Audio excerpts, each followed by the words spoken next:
Alrighty. All right. We're hooked up. We're hooked up, ready to go.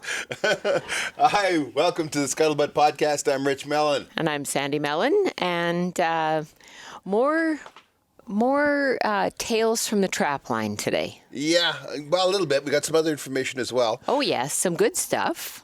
One of the very first things I want to talk about, though, is that we are actually going to have our own coffee. Yes. Well, our friends at Old Smokes Coffee approached us and asked us if we would like to do a brew of our own. So we're doing a brew of our own.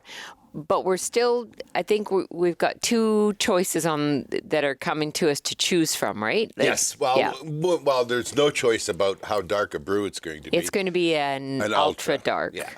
Because we love dark coffee.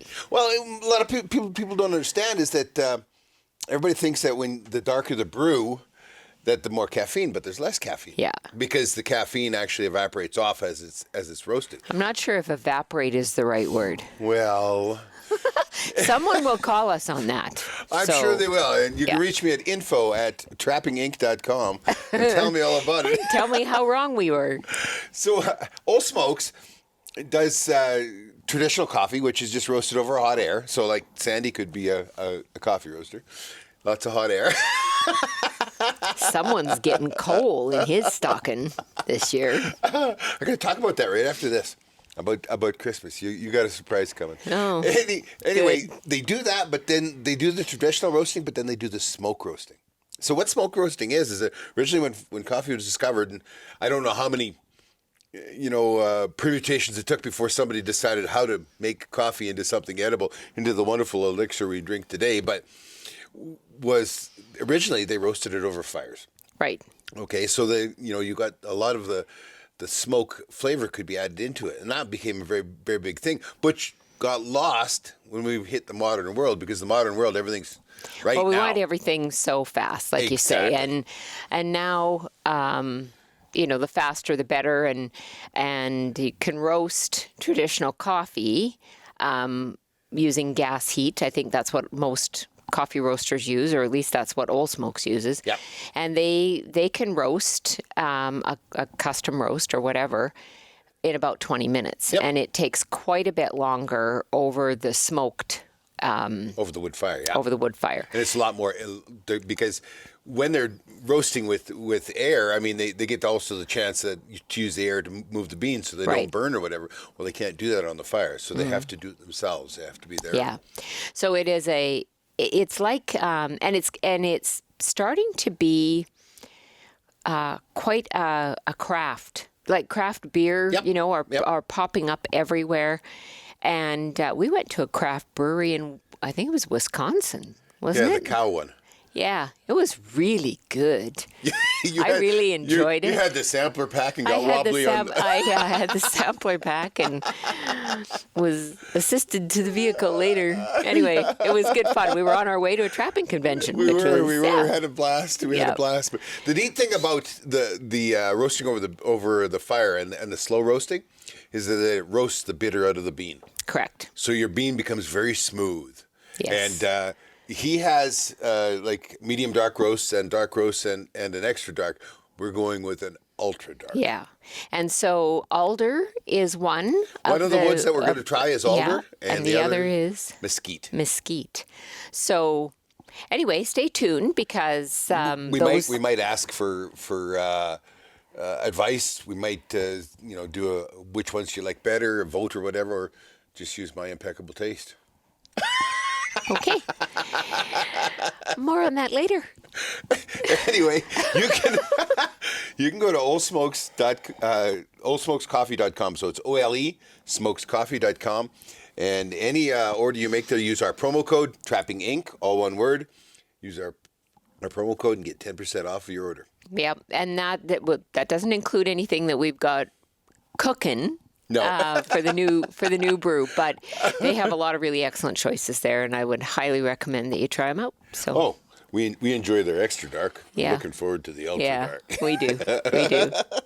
So before we go on anything else, you mentioned that this is going to be, we look at the schedule on the big schedule on the wall there because our life is all charted, right? Uh-huh. Our life is is all charted. The big schedule on the wall says that this is going to air right at Christmas. Oh. So we're going to go away for just a minute here. I'm going to inject a little piece of footage. If I don't get this done, and this is going to look really stupid, but I'm going to inject a little piece of footage about your Christmas present. I'm a little nervous, I gotta say. Okay. Watch this. We'll be right back. So, I had a hard time figuring out what to get the girl who has everything for Christmas. You're buying girls with everything for Christmas. Well, you gotta. I didn't get you a new door for the outhouse. That's not what the bow is. Open it up. There's a glow in here. Sometimes, you know, in the movies, when things glow behind closed doors are not good things. Oh, Oh, cool. A heat lamp. look at that. That's awesome. The girl that has everything as a heated lit outhouse now, huh? I couldn't think of anything else more perfect to get you, babe. Okay, next year I'll make a list.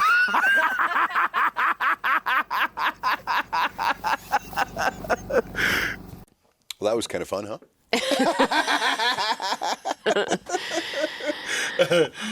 Okay, I guess. Next on the list. Well, we did talk about NAFA, North American Fur Auctions, which Yes. I think most or many trappers in North America do ship their furs to the auction. Or did. So there were two auctions, both based out of Canada. Yeah. Right? Depending on the year, sometimes there were 3, sometimes there Yeah. were 4. But But they're two auction houses. 2 auction houses, yes. Yes. For Harvesters Auction, Yes? which is the last man standing, and NAFA, which is North American Fur Auctions. During our last podcast, or a podcast before that, or whatever, we talked a little bit about what was going on with NAFA, and I repeated some stuff that wasn't entirely correct, and so I want to get that straight now. Yeah. I was repeating what I was told, and since then, a even more insider reached out and got to me straight. We had been led to believe that it was guarantees, like auction, minimum bids, that sort of thing. Yeah. That they were guaranteeing what they were going to get for their mink, and that they were dealing with the ranches. Yeah. And we thought that was what pulled them down. It was actually something called deferred funds. And I'd heard it before, but I thought I was talking again about this, the guarantee, the restricted, or the reserve bids, right? Yeah. But no, there was a little bit to do with financing for the ranches, and that was with kit loans and with feed loans, which was what allowed them to then get their their young born and get them fed up to the size where they could pelt them out. But what the reserve or the deferred funds was, and that's where these kit loans and pelt loans come from, or feed loans, pardon me, out of this deferred funds. And what that was that in 2013, when NAFA dropped the hammer, they had a $900 million year. That was when the last hammer fell. And they were of the belief that it was going to... That was back in 2013, you said, yeah. Yeah, 2013. They had the belief that it was never going to end. And, of course, we live in It's oil a country. commodity like anything else. And Well, we live in oil country in Alberta, and we've seen boom and bust, boom and bust. well, And at so the many time- people said $100 oil was the new norm, and away we go.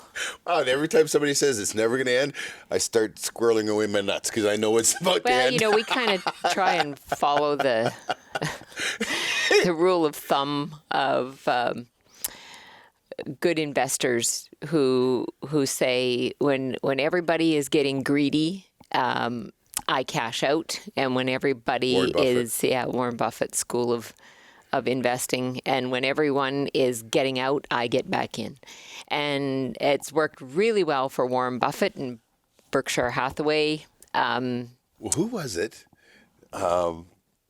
Talking about the latest bubble was the Bitcoin bubble, right? Yes. And somebody said, he was an investment advisor. He says, when your taxi driver is telling you to invest in Bitcoin, it's already over. Yeah, exactly. And I know people who bought it at $25,000 thinking that it was just going to go. And I think it's somewhere, like, it's not as bad as it was, but it's somewhere around $6,000 now. Yeah. Anyway, we got way off track here. That's the beauty of this. It's not like we're on a clock, No. other than how long the battery lasts. And how long people want to watch. This is not an investment show, by the way. No, but what happened was that they thought it was going to last for forever. This $100 mink was going to last forever, and at that time it was $30 or $40 to get that mink to pelt out stage. Yes. Right? That's what they had invested in, and so they're at $100. They're making a tidy profit, and they figured it was going to last for forever. So I'm not sure how or why they started with this deferred funds, but it turned out to defer whether the auction offered this to them, or they just said to the auction, "Well, I don't need all that money right now," and whether that was a way of deferring. So what deferment means is that the individual whose fund or company whose funds are deferred for payment don't pay tax on it until they actually receive the funds. Oh, okay.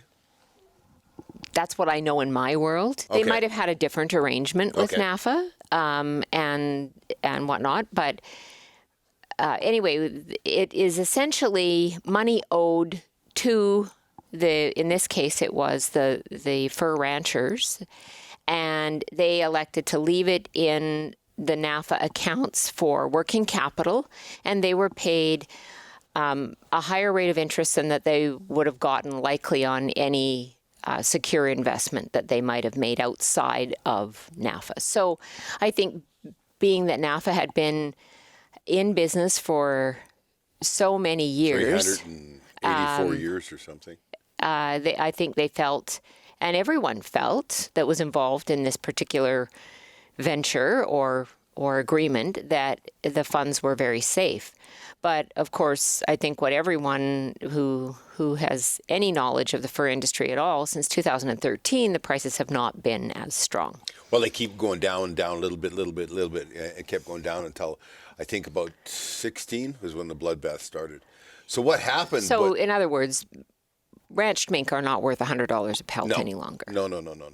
No, they started to drop. And we understand that part of it. Part of it was that there was this false economy that had been created in China. Especially because the people that were importing, I use the word loosely in air quotes, importing, because they weren't. They were actually smuggling it in. Yes. And they got caught for not paying customs and excise tax on it, and those people have gone to jail. So that part we had straight. And that was the end of that false economy. But at the same time, NAFA now was so married to that money. This is, once again, my feeling that, NAFA was so indebted to the ranch mink farmers, or they were so addicted to the money that was there, they really abandoned North America. Like, they did not advertise much in North America. Wild fur was just an extra thing to them. The folks that they were selling mink to in China, and that they didn't care whether it was ranched or wild, just that it was fur. Yeah. So we've likened it in the past to the Walmart of furriers. Exactly. Or fur, as a garment, or as a quality item of some sort, whether that was a cushion or whatever. It was high turnover, low per. It wasn't of the quality garments that what we see.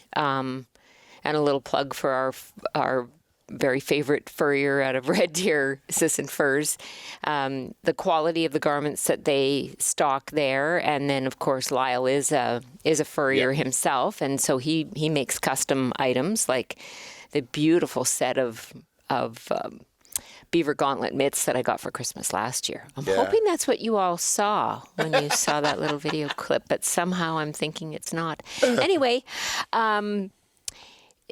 there are entire malls in China, or there were, that were dedicated to only fur. Every store, and there was hundreds of them. 1,200 in the one I saw. There was 1,200 stores there, and each one of them was a single bay, front door opening, and it was like they all had the same thing. They had a mink coats hanging in there of different colors, but they were all the same, one after another after another. 1,200 stores in a city. It's not like it was Beijing or some city that I even heard of, but I mean, there's so many people in China. I mean, that I didn't hear about it wasn't remarkable.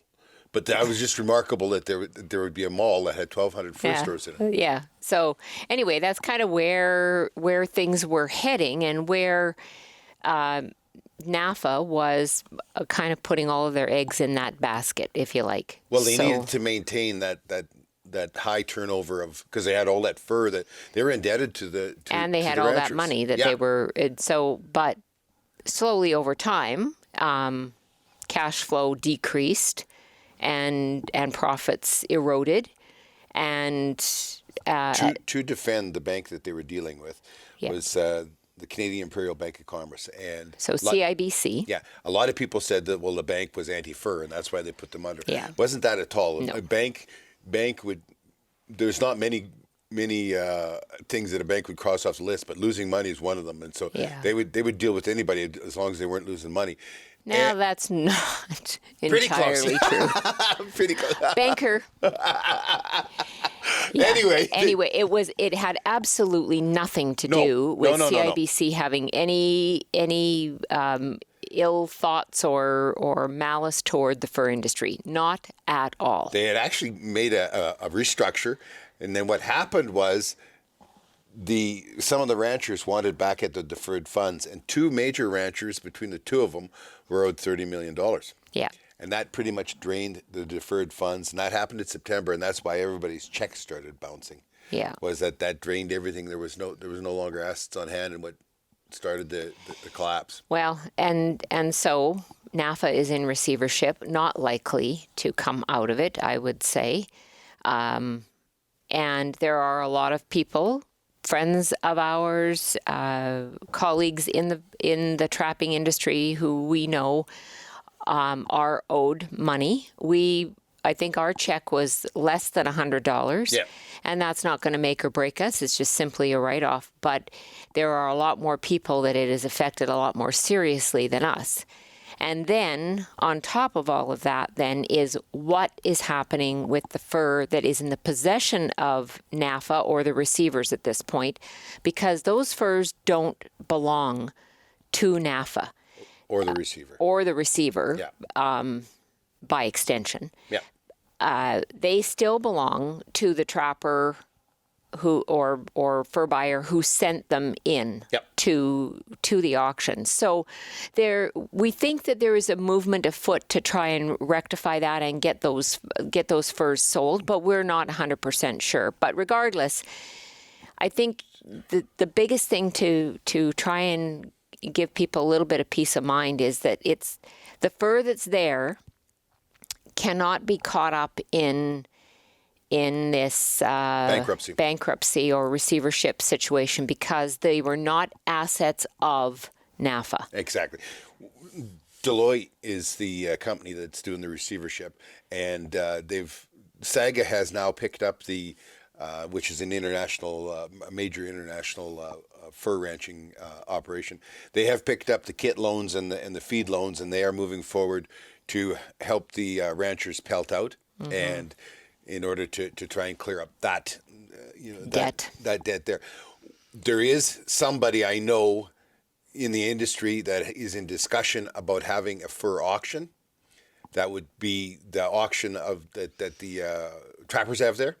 And that money would go back to the trappers. Right. It would not be captured There would still, if there's an auction, you would still pay a fee of whatever.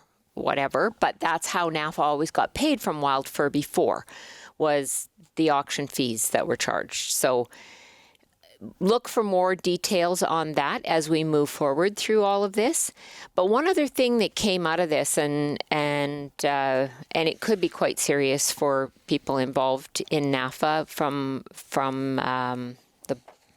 maybe the board, the management, or what have you. But there is an article that came out in, and you can look it up. It's www.fiod.nl/mink farms conceal millions in foreign assets. So essentially what FIOD is the Netherlands equivalent of the IRS in America and Canada Revenue Agency in Canada. So there has been an investigation underway since the beginning of 2018, so almost 2 years now, and there is a criminal investigation underway conducted by the FIOD that shows a number of mink farms probably used a structure that concealed revenue and avoided paying taxes. So there is a lot more to come on this, but it looks to be a very serious situation.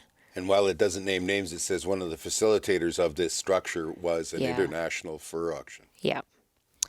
So we'll just leave it there because I think to go any further on that, we don't know. We only, but it's published information, and you can go on that website again. www.f as in Frank, IOD as in dog.n as in Nancy, L as in Lima, and you can find that information on there. So I think there's still more to come on all of this, but regardless, I think most trappers who were owed money from the sale of proceed, or the sale of fur, probably are going to be out that money, but stay tuned. Maybe something miraculous will come out of it. I don't know. But the furs, we should be okay with unsold furs. We're hoping.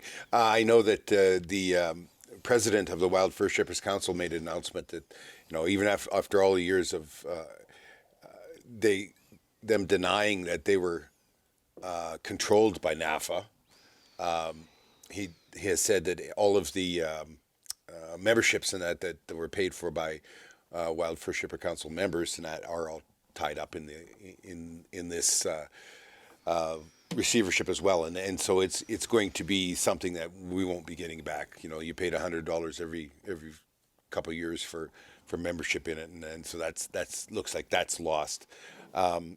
There was another IFF, is the International Fur Federation, which defends our rights throughout the world, and they get 1% of every hammer drop at all the fur auctions throughout the world. So that's the gross amount of as soon as the hammer drops, they get that 1% of it.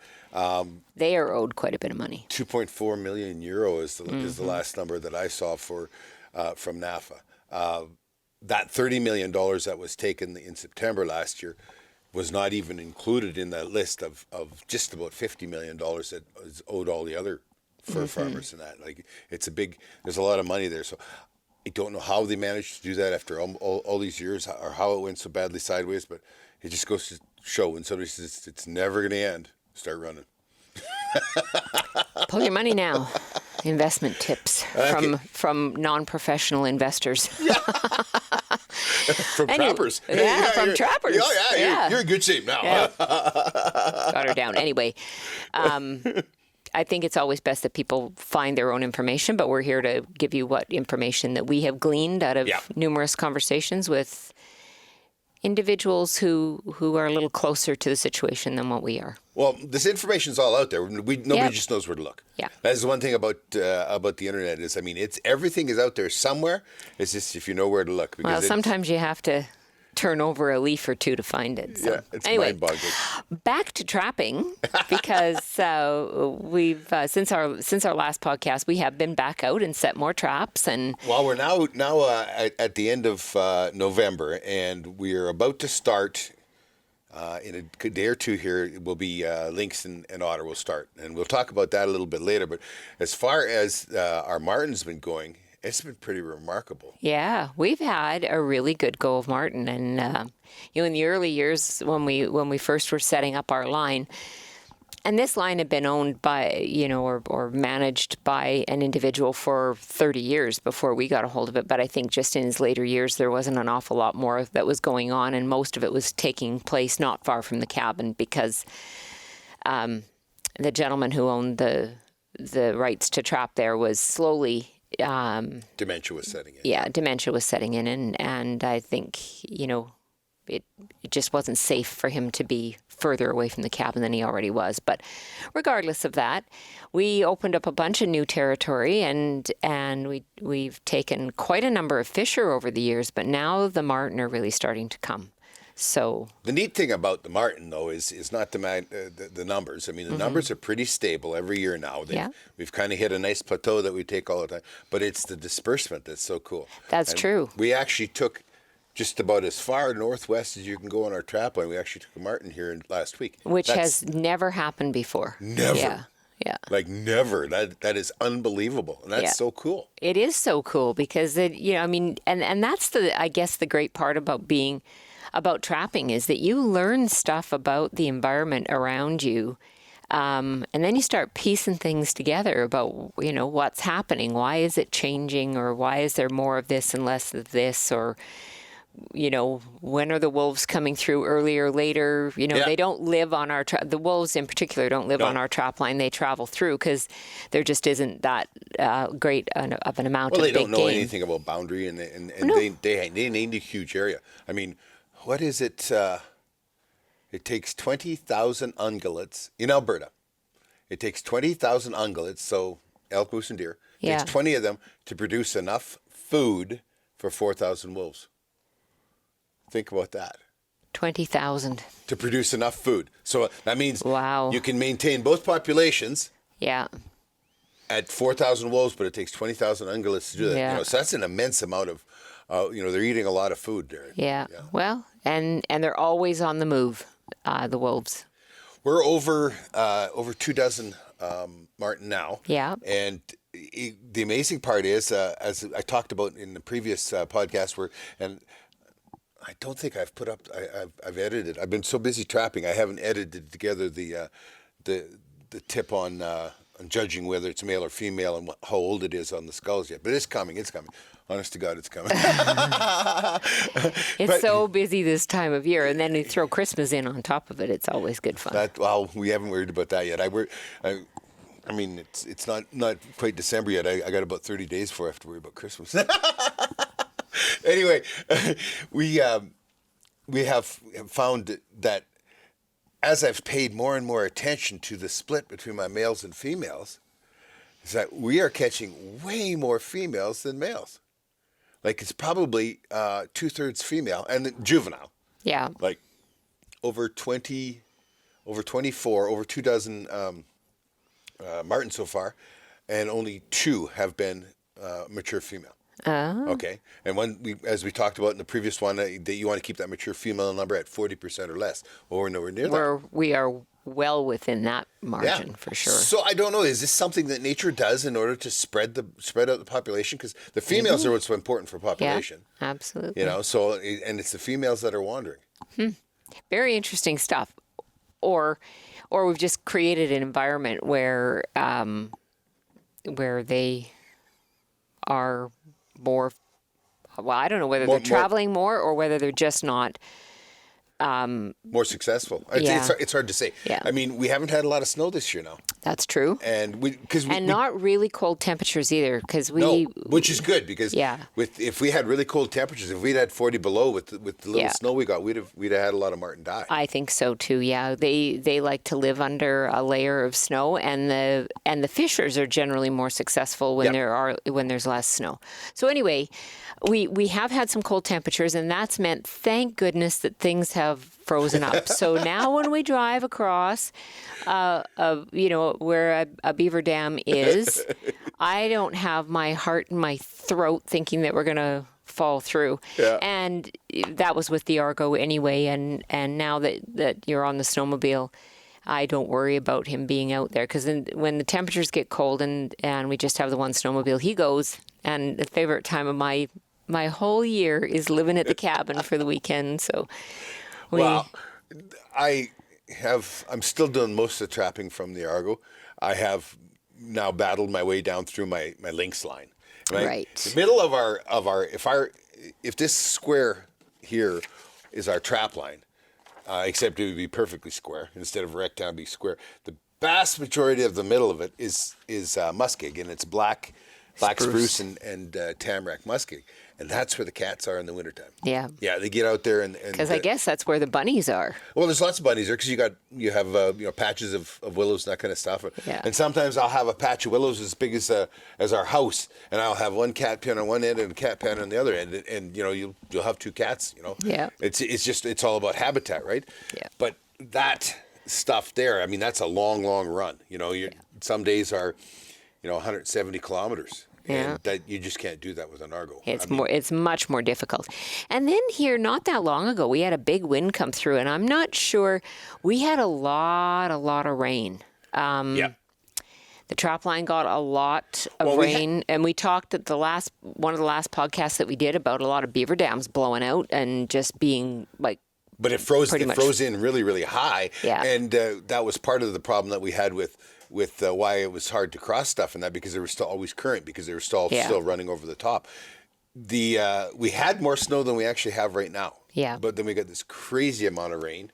Yeah. And it made a mess out of my wolf stuff, and it made a mess out of my coyote bait, the one we got right here on the home quarter, because I had that all on rams, and they're all standing there with, I use a ram foot on them and with the spike on the bottom, and they're just standing there with that rain coming, and everything fell over.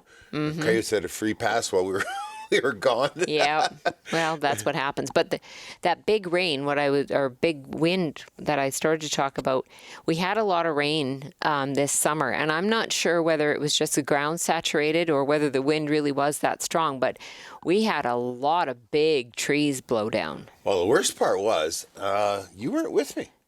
Where were you? You were gone off banking or something. No, I think it was just after we got back from Mark's place, and we'd missed a check. So you went out right away, and I stayed home with the dogs. Okay, that's what it was.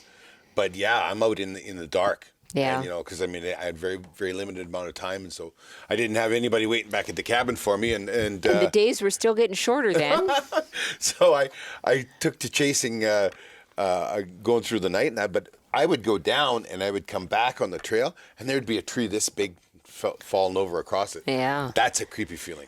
Well, especially in the dark, because, the machine is loud, and you don't necessarily hear if there's cracking or anything. So, yeesh, just not a good situation at all. No, I ended up cutting a lot of stuff out of the way there, but it just one of those things, That's why you carry the power saw with you. Always have a chainsaw, always. But as I said, we've got just about all of our Fisher and Marten is out now. Yep. And I've got out a whole bunch of mink sets, and it's really funny because the mink sets are really successful the first week that they're out, and you set them on a beaver dam, or you set them on beside a creek or whatever, beside an undercut bank on a creek, that kind of thing. So because they're going to travel on the ice is where the mink are going to travel, and it's strange. Like if you take a beaver dam and you always want to set it on the top. So you got to find where the center of that dam is, where there's water leaking. You have to stand there and listen. And with my hearing, that's not so successful anymore. We're not going to talk about that because they're going to come up and they're going to be searching for that running water, because they're going to try and get back under the ice that way. Yeah. So that's where I put it in the box, but I put it on top of the dam, and the reason for that is because if I put it down below, that water that is running over that might start to overflow down there, and it might freeze in my catch, or it might freeze in my box. Yeah. But I had one, and this was really cool. You'll see it on the show. But I had a mink box right down on the beaver dam, and well, this is where the beaver cut down all the trees this year. Yep. Went crazy there, and then we had all those trees. We had to chainsaw out of the way, and so I had that was the day I thought I'd never get fed. You were getting a big lip that day.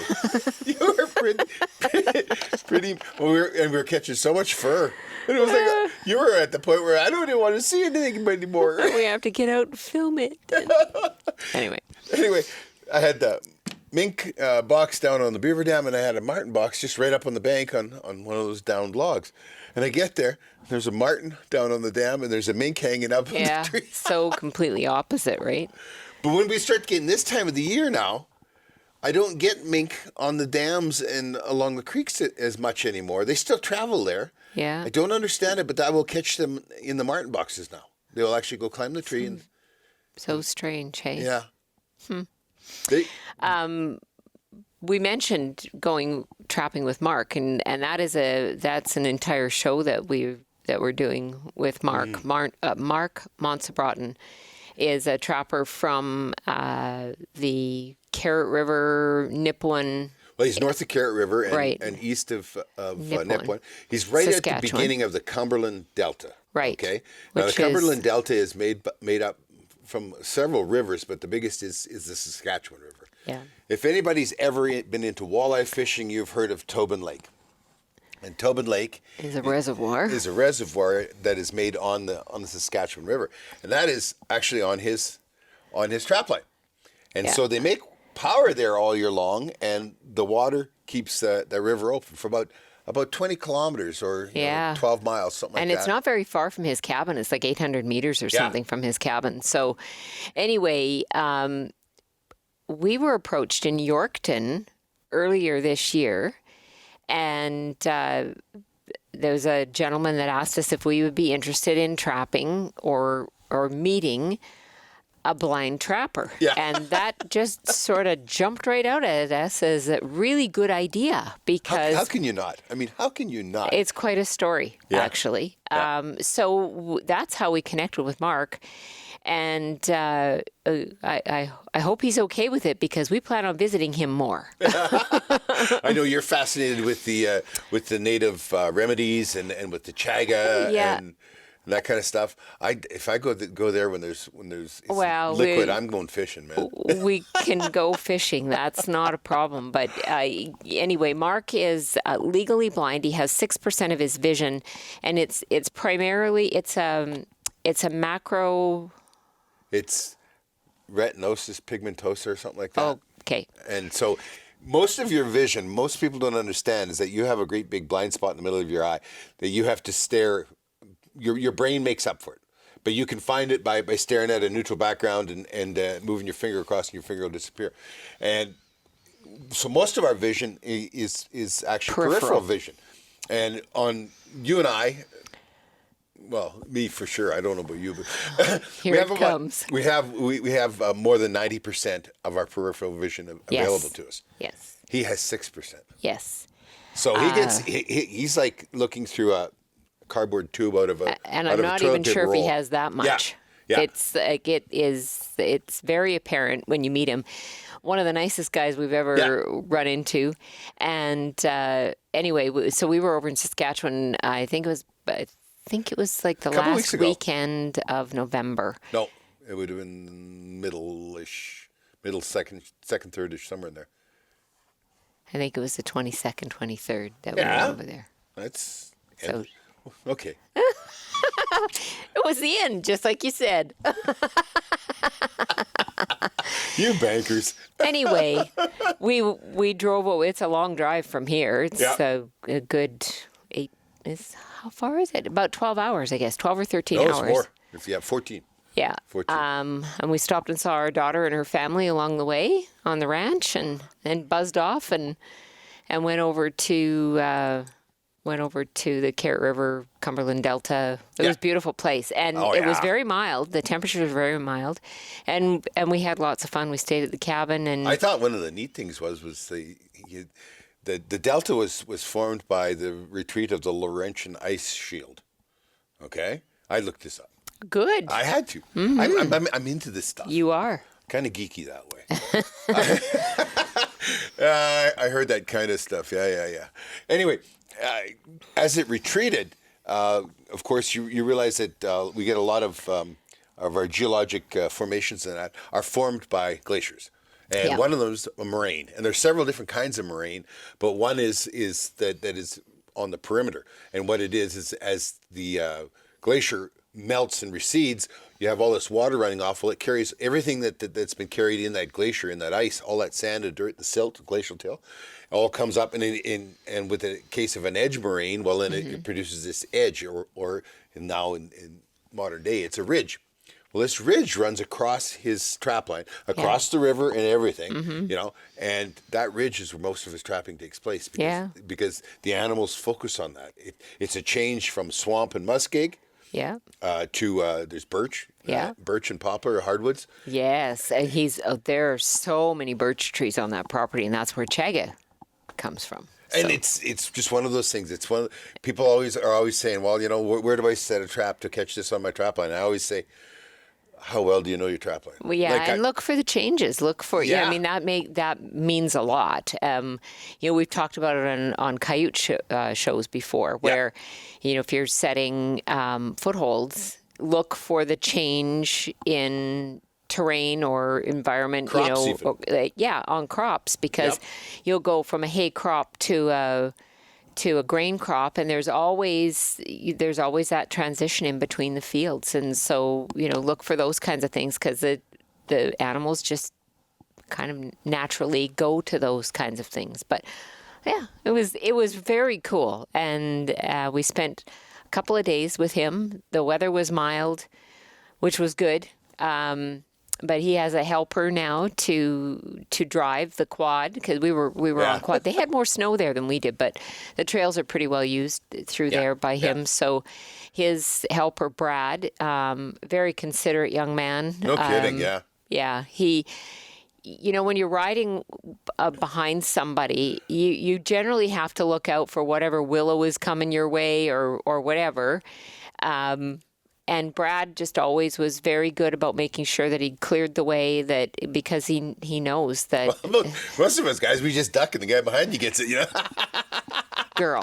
Oh yeah, you've been taken care of. You've been pampered your whole life, girl. Oh. Pampered. Yeah. That's what we're calling it. Okay.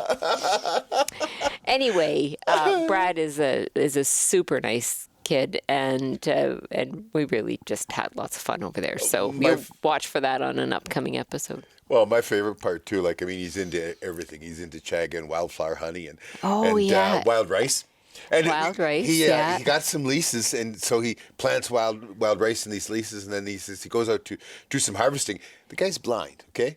And he says, I did it the traditional way with the canoe and bending the stalk over and beating it. And he says, it's harder work than it looks. And I keep thinking to myself, he's blind. So anyone that tells you that they can't do something, I would, point them to Mark Montsbrot and say, can't ain't a word. Well, and he did really good on the Martin and Fisher while we were there. Yeah. But every time he's setting up a trap, and honest to God, guys, we've all caught ourselves with traps. But he sets it up and puts it up there, and the guy is blind. And I said, Mark, that's the first I ever seen anybody set a trap by Braille. Yeah. That's But true. but when you get into a rhythm, and I see you do this all the time.